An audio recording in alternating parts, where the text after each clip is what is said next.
Well, now Al Horford has COVID-19. I'm going to be talking about that and some preseason impressions of the Celtics with Josue Pavon right now on the Locked On Celtics podcast. I'm so hyped right now.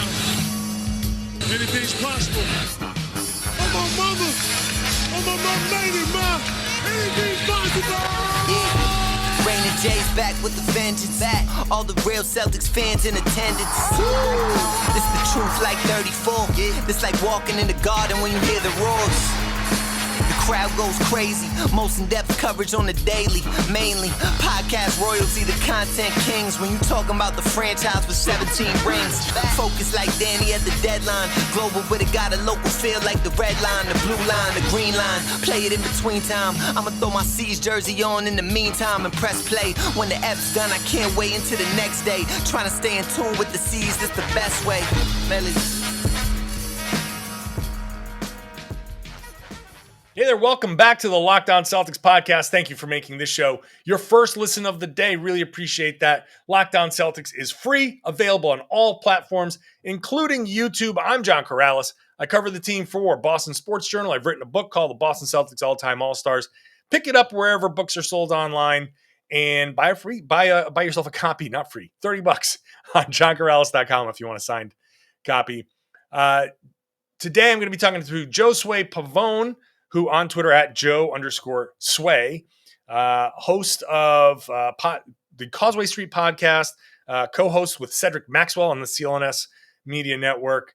Very good conversation there. Al Horford has tested positive for COVID-19. Don't know what's going on with that as far as, I know he's in isolation. It appears that he did not travel with the team. Our next opportunity to talk with the Celtics is before the Wednesday night game. So Celtics have been off. Last conversation we had with Ime Udoka was on Sunday. There have been no media availabilities since then. So we're kind of stuck here and unable to ask certain questions. So that's coming up on Wednesday. So we'll learn more about that. But right now, Al Horford out with COVID. And you've got Jaylen Brown out with COVID for a while. A bunch of guys resting in this game Wednesday night. So let's get into it. Let's figure out what's going to happen on Wednesday night and get into our thoughts on the preseason with Josue Pavon. All right, Josue, how you feeling, man? First of all, welcome back to the show. Of course, I'm feeling good. I'm feeling good. It's preseason vibes, right? We were just talking about it. So everyone's feeling great right now. Oh, man, this is the team's going to be a 3 seed. Everybody, I just did a Locked On preview, which I think is going to drop on Wednesday as well. And it's all like the hopeful. So it's the guys from, Chicago and Atlanta and a few teams. There's like 6 of us. And we're all like, I think this team could be the 4th seed. Like 6 teams are all sitting there like, I think the 4th seed's legit. Yeah. And it's not going to happen for everybody. Stoked. Yeah. Bulls fans are stoked. Hawks fans, of course, 2 wins away from the NBA Finals last year. So, that makes sense. Right. But the Celtics fans are level-headed, though, right? I don't know about you, but I haven't heard too many people saying that they're going to be a top 2, top 3 seed. Not too many. I don't know. What about you? No one's gone that far. I think the most I've heard is 4. So, but where I've landed so far is the best case scenario is probably a 4th seed with an asterisk that if Milwaukee rests guys because of the short turnaround and they struggle a little early and they have an artificially kind of bad record, we know they're better than their record, or if like Philly comes out slow or Brooklyn gets caught up in the weeds with this mess, there's a possibility that like some early struggles for one of the top 3 teams can artificially depress their record. And it'll trickle down. Yeah, trickle down. Right. And so a team like Boston or Miami or Chicago or whomever, you're going to look at maybe a best case scenario and things are going to go crazy. And people are going to say, oh, wow, how did you get the 2nd seed? That's incredible. I'll be like, whoa, pump your brakes. This is like when Boston was the 1st seed, with Isaiah Thomas, and you're like, not really. Cleveland was resting a lot of guys. They weren't really pushing for that top seed. So I think there's a chance for something like that to happen. Yeah, But there's how are you definitely feeling about this team after 2 games? look, there's definitely a chance. I'm on the same boat as you. You know, fourth seed, home court, which would mean a lot to this team, to the city, of course. But also, I think it's going to boil down to how good this team is defensively. I mean, I know that's kind of cliche to say.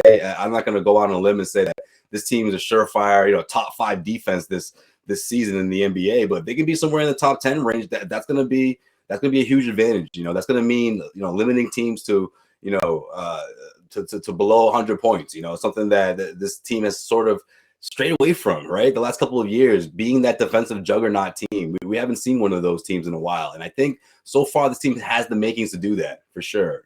Guys like Al Horford, even someone like Dennis Schroeder, who, his presence is felt also on the opposite end as someone that moves the ball around. I mean, these are 2 guys that this team really needed last year, in the sense of just moving the ball around, making sure the offense pops, as Brad Stevens like to say last year, right? And that's something I've seen so far early on. And I know it's preseason. I know it's, only a couple of games, but I mean, the ball movement, it's certainly encouraging to say the least, right? I mean, when you think about last season. Yeah. I mean, I think when it starts on the defensive end for sure. Like everybody's saying it because it's just true that this team, if you look at the skills of all of the players, you've got Tatum and Brown, who are obviously, who they are, but Right. everyone else is a guy that either plays a certain offensive role, but still needs to play a defensive role. You got some guys who hang their hats on defense, Smart, Richardson, Horford's always been a good defender. Rob can be a great defender. Like all of these guys, and plus your 2 stars are also potentially like really good defenders as well. So yeah, it's going to have to start on that end. I think one of the reasons that the ball movement is so emphasized is because for them to score and that pace of play, I should say, is also emphasized. For them to score, you've got to get the stops, you've got to run. And even after stops, you've got to run and push. I looked at the turnover where Marcus Smart tried to push it ahead on and out of bounds. They scored. Toronto scored. Smart got the ball and tried to push it ahead to Josh Richardson. And Josh was like thinking it was going to come right to him. And Marcus was like trying to push it. Mm-hmm. And the ball went out of bounds and the Celtics had a turnover. But to me, I loved that turnover, which is weird to say, because Marcus was like, no, I want you to get the ball and run. You're not going to sitting there waiting to catch.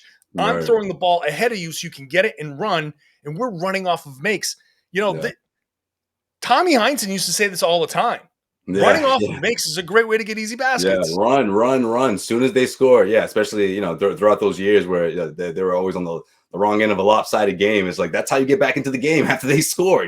Run back up the floor. Yeah, and they missed that last year for sure. Yeah. And I love that Marcus's mindset is that's where it is right now, because he has to kind of transform a bit into this pure point guard, which of course the jury's out if how he's going to take on this role. Are we going to see more of the other Marcus where he's jacking up shots? And I don't think that's going to be the case, especially out of the gate, right? He has to set that foundation, and we've certainly seen that so far for sure.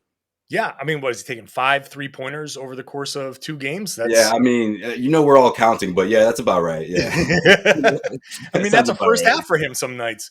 You can see him almost like biting his tongue in some of those open looks. Like he wants to take it, but he's like, nope, staying with the program.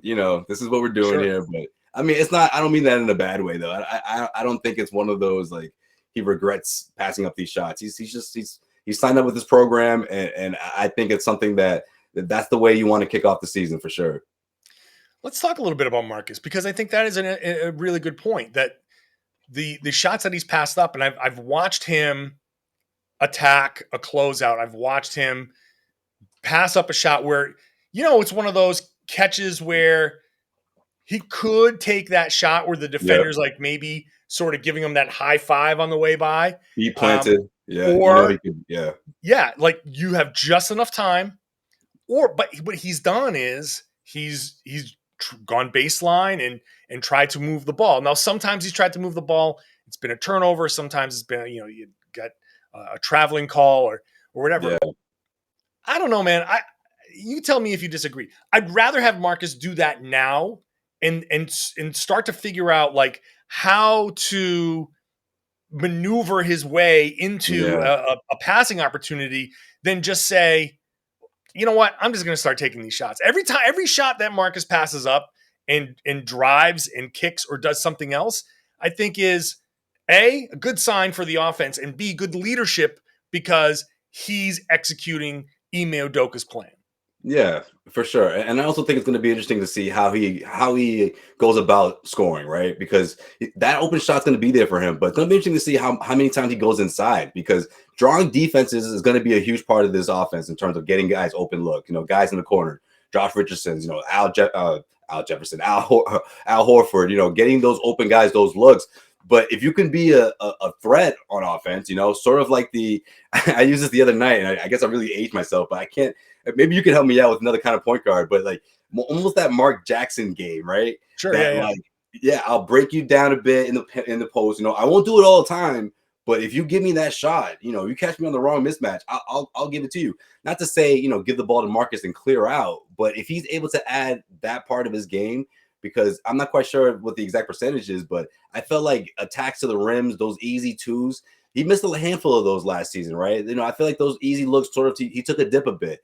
And in stretches when he was reluctant to do that, or he settled for those jump shots, I mean, that's what sort of didn't help in the sense of the team moving the ball and getting guys better looks, get better opportunities. So I think that's going to be interesting to see. I mean, he's going to continue to take those open threes when he knows it's right, and when the ball's flowing and he can step right into that shot, and we know that he can make those. But I also think he's going to find other ways to be creative in terms of scoring. And finding those pockets where he can, get his, so to speak, and then revert back to being the distributor. Yeah, I think Smart is on the right path mentally with what he needs to be offensively. I know that he is trying to improve. He told me in an interview that I did that he wants to improve his assist to turnover ratio. It's a priority to him, and the increased 3-point percentage is a priority to him. So he's going to, I think, and I think this comes from Ime Udoka. The message to Marcus Smart is, we can show you the film, and probably half the time, the three-pointer that you take is going to be a three-pointer that you can take at any point in the possession. Don't take it when you take it.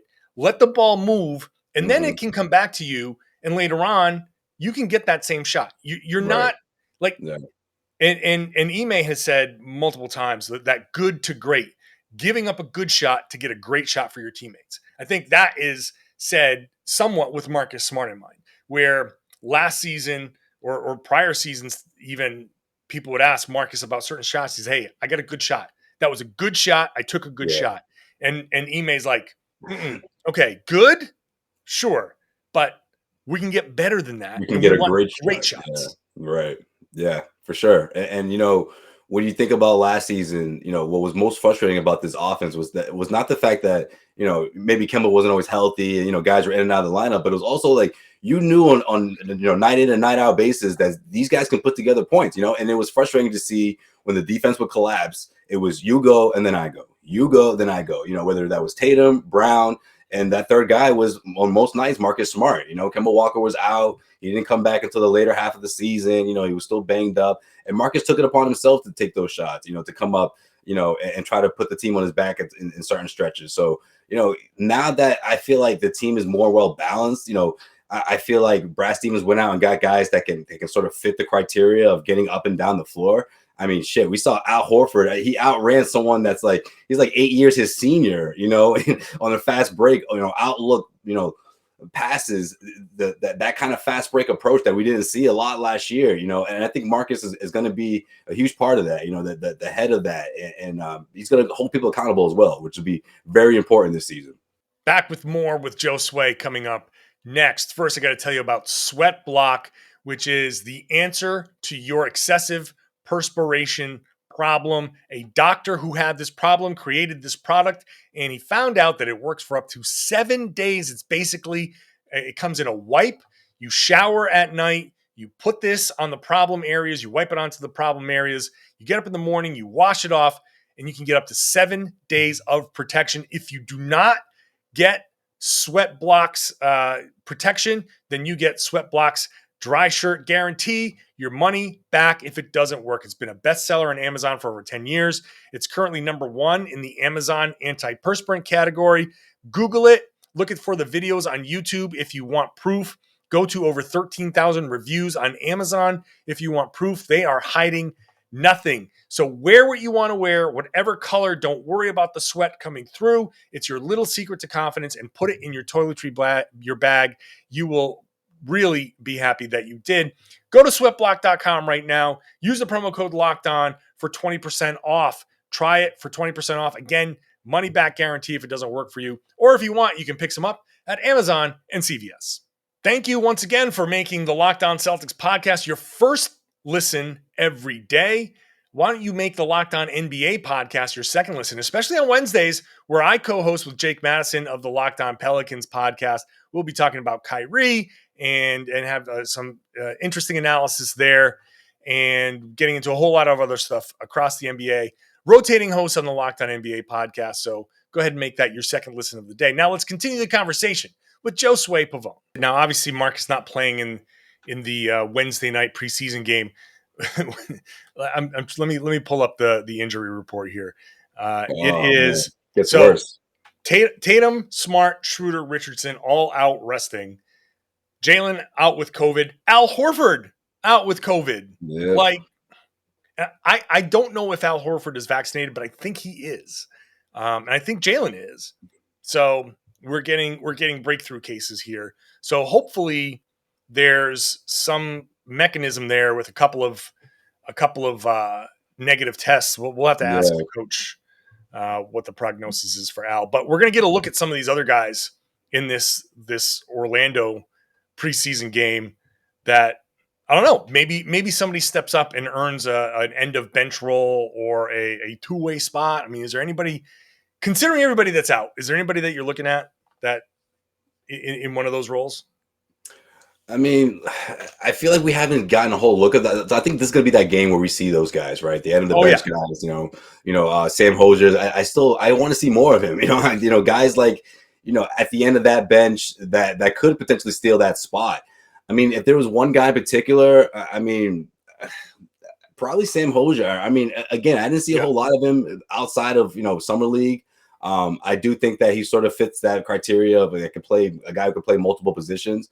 But, in the sense of someone that could really crack this lineup or this rotation, rather, I don't think it's going to be any big surprises. I mean, Hernan Gomez is an interesting he's an interesting piece because, heading into the season, he does provide a need in the sense of if he can be able to, knock down those outside shots, run the floor. I do think that there could be a spot for him in the rotation. But that's not a guy that I think is going to be, in the bubble in the sense of, in line for a two-way contract. Right. Yeah. So yeah. So, I mean, this will be an interesting matchup for, or an interesting game for guys like that. Like the Wanchos, I want to see. I don't put a lot of emphasis. I keep saying I don't put a lot of emphasis on the ball going in, but also I'd like to see some 3-pointers fall for Wancho just to, confidence wise. Yeah. I don't know. I'm looking down the list. Like, I'm not expecting much from Bruno Fernando or Ryan Arcidiacono or the Garrison Matthews. Can Garrison Matthews make a case for the last spot, and then does somebody else make a two-way, or does Matthews get onto a two-way and someone else get that last spot? I'm very interested to see if anybody's going to be able to step up and show like, hey, I want to roll on this team. I really want to be a member of the Celtics. But outside of that, we're not going to learn anything much more about the team because the whole team is out against Orlando. So we're going to have to wait for Miami to get any sense of that. Do you think not having Jalen and now Horford puts the Celtics behind? A little bit, but I don't think in the grand scheme of things, in a way it helps other guys to step up and give Ime an opportunity to see what other guys have in that front court, especially, from Al's position. I mean, I just think the long term for someone like Al, it's going to be, you're going to have to monitor his minutes. I don't think it'll be a case where he's not playing the second night of back-to-backs, but I do think that, he's a guy that like what we're seeing right now, whatever happened in OKC, man, it was like he rejuvenated himself. He rejuvenated his game a bit. He was able to, rest up. It was the first time he didn't go into the playoffs. He's played some, he's got so many playoff games under his belt. So I think all that helped him. But of course, you still have to maintain that sense of, okay, at the end of the day, if this team's gonna make a deep playoff run, Al's gonna be a vital piece of that. And I do think that someone at his age, though he's not going to be asked to do the type of things that he was doing the last time he was here in Boston, in the sense of being one of those top guys, which bodes well for the Celtics, but he's also going to be asked to, have his legs, and make sure that he's 100%. And someone like Ime Udoka coming from, Popovich and having that background with the Spurs, I think he's certainly a student of that, mindset of, we rest our guys and time, load management and all that. And it's all about the playoffs. So it'll be interesting to see for sure, how things start out, in the beginning. Horford, I looked it up as you were talking. His last actual NBA game before this preseason was on March 24th. So he didn't play at all in April or May. So he played 28 games with the Oklahoma City Thunder. So that's going to be a lot of why he's rejuvenated. Al Horford is I wrote earlier this year about, hey, how much is Al Horford really going to give? Like, that's one of my questions that I had coming into this season. And it turns out the answer is that Horford's going to give a lot. Yeah. I've talked on here about how much Udoka loves him, that, he's definitely going to be a starter.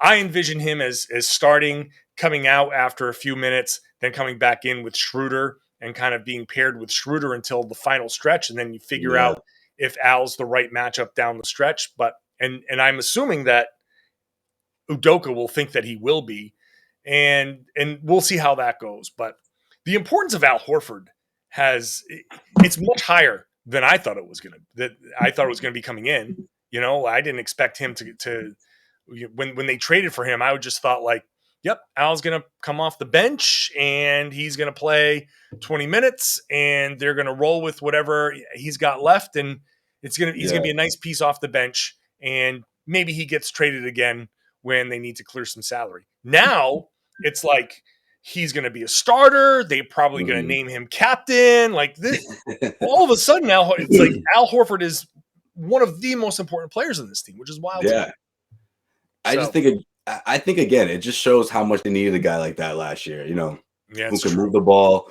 get up and down the floor, and also if you're Al Horford, I mean, you weren't quite sure what the season was going to look like. So being back in the city, being back in the situation, I think that in itself is just enough to rejuvenate on top of how he's been taking care of his body, on top of how he's been training. So it's a great spot to be in. I mean, it's interesting you say that because, I was thinking he's probably most likely not going to start, but going to be a guy who will finish games. And I think that still might be the case, whether that means in the playoffs or just, marquee matchups in general, depending on how he's doing. But of course, Robert Williams has a lot to say in that. Does this double big thing, is it going to happen? Do I think it's going to work?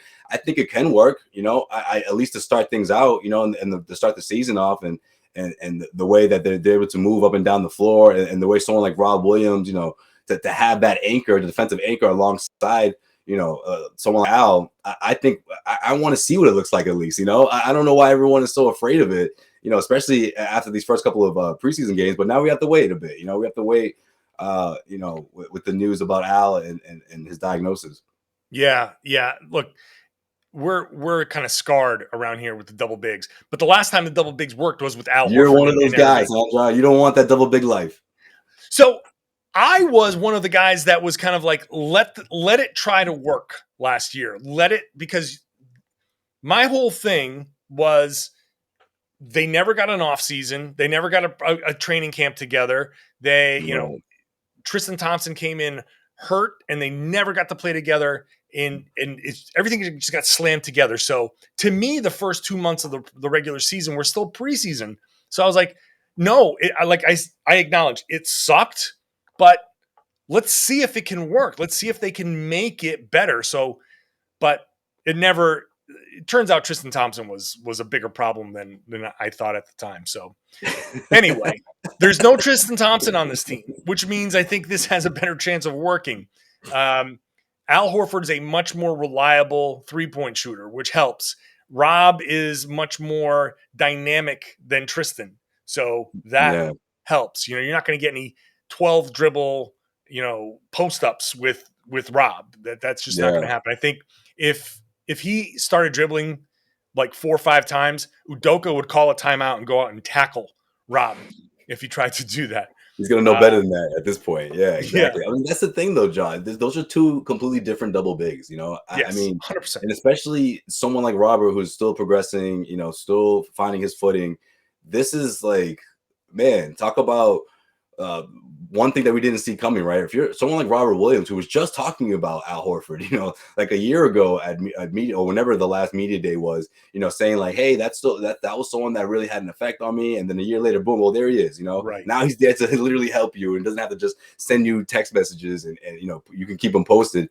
And I just think that's a huge step in the right direction for someone like Rob. And I mean, you've seen him in the pressers, man. Even he's more comfortable. Some people are like, man, Robert's talking a lot of slang. I didn't know he has that much slang. I'm like, man, that's comfort. Okay. Yeah. That's Robert Williams saying, look, I'm not just one of these young up and comers now. I'm trying to make a name for myself here. And I have a great opportunity to do that this season. Knock on wood, barring any, setbacks or injuries that's been plaguing his entire career. That's a good point. That Rob does seem much more comfortable. Also, getting paid that much money probably helps. That's another thing I should have led with that. Yeah, but having your buddy, a familiar face next to you, say, "Hey, man, you've come a long way." That helps too, John. Yes, it does. Yes, it does. Give me $30-40 million in my pocket, I'll make friends with anybody. New house for the mom. For his mom, first thing he did, like life's good right now. So yeah, I guess he has a lot of reasons to. No, I'm happy for him, and you're right. You are right. Like all of that other stuff is certainly something that helps as well. Going to wrap up the show when we come back with Josue talking about maybe something we're not too impressed by. Josh Richardson. That's coming up next. After I talk to you about Built Bar, the best tasting protein bar on the market. Go on over to built.com and see everything that they have. They have special flavors, but they have their core rotation of flavors like coconut and raspberry and double chocolate and salted caramel and cookies and cream. I mean, that's just some of their base flavors. And you can tell there's a lot of different flavor profiles there. They're also healthy. These macros are amazing. 17 to 18 grams of protein, 130 to 180 calories, 4 or 5 grams of sugar, 4 or 5 grams of net carbs. You can't beat that. Check it out. Special flavors, special deals all the time on Built.com. They're their official protein bar of the U.S. track and field team and of NASCAR. So go to Built.com. Use a promo code LOCKED15 every single time, no matter how many times you go, no matter what you buy. Locked15 is going to work and get you 15% off your order at Built.com. Let's kind of wrap it up with this. Just your general, is there anything that concerns you when you're looking at the first 2 games of the preseason,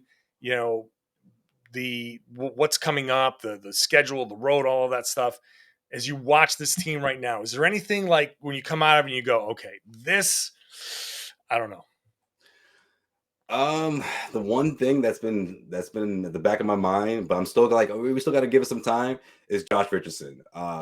He's been asked about it. He's talked about, he's working on his shot, and it just didn't look that great. It just looked really rusty. And I know, look, the whole 3-and-D label, we're talking about the Miami days, right? That's a sort of what's been highlighted throughout the course of his career, that if he can revert to those numbers, that he can really be an asset for this team. And I agree with that. But at the same time, sure, his what's going to put him on the floor, what's going to keep him, or at least for him to have a chance to start, is his defense, right? But those open shots, I do think is going to be something that this team needs, from him, or from anyone really. Peyton Pritchard is another guy that could emerge just because of that shooting alone. Like, this team needs outside shooting consistently, and I did, some people sort of overlooked that move. I thought it was a good pickup. I still think it's a good pickup. Don't get me wrong. I'm not like dropping, I'm not saying that, the world's ending for the Celtics, but I just think that's something that he's going to have to figure out, within the first 10, 15 games of the regular season. We'll see where he's at, at that point. But that's one thing that sticks out to me. But I mean, most of the other stuff has just been positives. Grant Williams coming back in shape, looks like a different guy out there. Romeo, little more of the same, but it's still encouraging to see, him see that carry over from the summer league, right? Yep. So we'll have to wait and see there, But yeah, I mean, that's the one thing I can think of right now. Neesmith, I'm still waiting to see what he can show us, but that's to be expected. But I guess, long story short, I guess I expected. I thought Josh would impress me a little more than he has so far. I know it's really early, but it's something to keep an eye on, I guess, for now. I'm going to tell you, I completely agree. That's one spot where I've been just kind of like, I don't know. I wrote 26.2 thoughts on Marathon Monday on the Celtics, and Okay, tucked I like in that. there. You There like you go. that? That's real creative, right? Great day, by the way. Great day. It, I mean, it the was an October awesome weather. day. Yeah, that was great. Between that and the Red Sox and all of Oh that, yeah, like that was what a just weekend! awesome. I was down there, gentlemen, for Game 3. Good times. But tucked into that was I don't think Miami Josh Richardson's coming back. Like and it's only 2 preseason games, and so I get it. Yeah, I don't want to overreact negatively, just like I don't want to overreact positively. right. But watching him out there and watching his jumper, I don't like his form. Like, I've watched him play before, but you don't really pay that close attention to everything. I was watching him warm up, and it's just like, that is not a form that inspires kind of hope in me. It's a form that makes me think every once in a while. Yeah. What was that? It doesn't make you think that guy could shoot 40% this year. Yeah. Right. What it does makes me think like he's going to have like 2 or 3 games where he's like 4 for 4, 3 for 4, 3 for 5, and then he's going to go 0 for 6, 0 for 7, 2 for 2, 2 for 2 for 6 or whatever. Like he has a very streaky form to me, where the arm is at almost like a 45-degree angle as he's raising it up. Yes, that's the part that throws me off too, right? Yeah. And then I felt like in the second game he was putting the ball on the floor a bit. He did score in transition, but that's just, again, like, I want to see those threes, man. Like, I just think that has to be some sort of something that Ime can rely on, whether that means a couple threes a night, something that, like you said, a couple threes a night, and then you have that one game where he drains 4 or 5. Like, I don't know if that's going to be the case now, and I don't know what that means for the Celtics' offense, but again, I just think outside shooting is something that's going to be, this team's going to be, keeping an eye on that, and maybe they get that down the road via trade. Maybe that's something that's in the cards, but we'll see. But yeah. Yep. I think Richardson is the guy that I'm most focused on. Is like, I don't know. This isn't because of the extension though, right? I hope no. I'm not even really thinking about money at all. I look at him and I was like, I was hoping that just watching that jump shot form up close. Yeah. I'm just like, okay. My positive skew on, hey, what if we get that Miami, like you said? And it's like, let's temper that. I don't think we're getting Miami Richardson back. I don't know what that was. Because you're a student of the game, John. That's why. All right? You saw that form and you were like, that's not it. That's not the way coach used to tell me back in the day, No. And look, any coach for that matter. Right. And look, I always say basketball, jump shot, and a golf swing, the same exact thing. The only thing you need to do is replicate it exactly every time, and you'll be okay. Yeah. So some guys do shoot like they come up with the elbow out and they replicate as long as the release is square, but he doesn't even get totally square on his release. So I'm just not 100% sold on it. So we'll see. Maybe I'll be wrong. Especially with his offense too, man. He's gonna get a lot of open looks. So it's like, it almost looks like the more open he is, the uglier it looks. But yeah. Last thing, on the same note, I'm not saying I'm concerned about Robert Williams, because I'm not. But I do think I've been saying that he's got the most to learn. So I think he's probably a step behind. Like, Smart has been running point guard in some form for a while anyway, and I think he's somewhat comfortable there. Tatum and Brown are who they are. Al is who he is. Rob has been asked to switch and go out onto guards and really play a lot in the perimeter and slide a lot. And then he's had to play alongside another big with Al there. And that ball movement is a lot faster, and he's got to play faster. I think right now, Robert Williams is maybe a step and a half behind where we want him to be. I don't know if Yeah. you see that. Yeah, I hate to say it, man. I feel like some of it has to do with his fatigue. I mean, maybe he's just not all the way up there like the other guys. And I'm not. That's not to say that he wasn't showing up to those pre-training camp workouts that they had. I don't know if he did or not. Maybe he did show. Maybe he didn't. Either way, I thought he looked a little slow out there, a little sluggish. He's gonna need to get his legs a bit. I thought it was interesting too the way he put the ball on the floor a bit. Kind of has like that little hook, in the paint type of drive to him. I like that. I know Ime called him out a bit after the first game, saying he thought he settled a bit with some of those jump shots, and he wants to see more of that. He wants to see Robert taking it to the rim and get into the free throw line. So yeah, but I'm with you. I mean, I'm not too concerned. I do. I mean, we've seen it before. Preseason, just some people are they're not quite there yet. They don't have the legs there, especially with the way that these guys have been running the floor on both ends.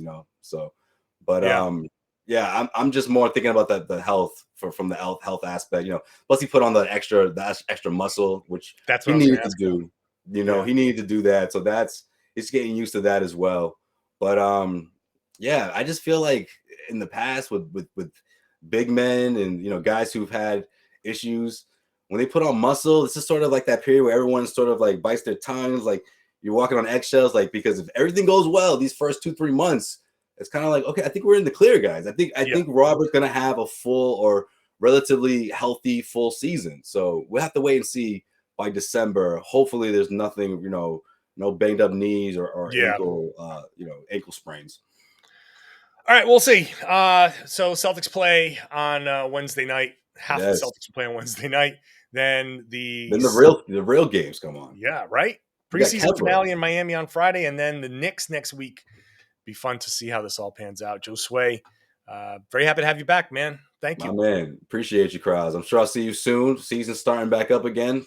Back to masked up and having dinners. Yeah, that's right. Hopefully it's not like that again. But either way, I'll see you soon. I guess is one of these games. Let me just tell you, standing out there on the baseline, we don't have the same access to the sidelines and everything that we've had before, but just standing out there in the baseline, watching guys warm up and having my feet just on the court a little bit is just a dream come true. Oh, man. It's just so good to be like, oh yes, thank you.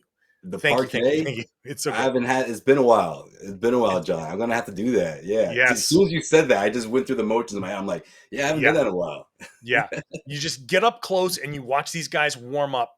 It's one of my favorite things to do. Just to see the routines that they go through and just stand there and you're like, yeah, that's right. I belong here. It's kind of cool. Yeah.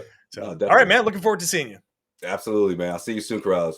Thank you once again to Josue. Very fun conversation. Always good to talk to Josue. Very excited to see him in person at the Garden as the regular season comes on. Really want to thank you for making the Locked On Celtics podcast your first listen of the day. Why don't you make the Locked On Fantasy Basketball podcast your second listen? Josh Lloyd hosts the #1 daily fantasy basketball show in the world. I mean, that show is great. Tons of information that helps your fantasy team. So check out Locked On Fantasy Basketball everywhere podcasts exist and on YouTube. I'm coming back after the Celtics preseason game against Orlando. I will be breaking down whatever happens there, even though half the team won't be playing. I'll still be talking about it here, so make sure you're subscribed to the podcast. Subscribe on YouTube. Ring that bell. Make sure you get notified whenever I drop a new video. Share your comments below the video. I really do enjoy going back and forth with some people. And share the podcast. Tell your friends that they should be listening to and watching the Locked On Celtics podcast here on the Locked On Podcast Network.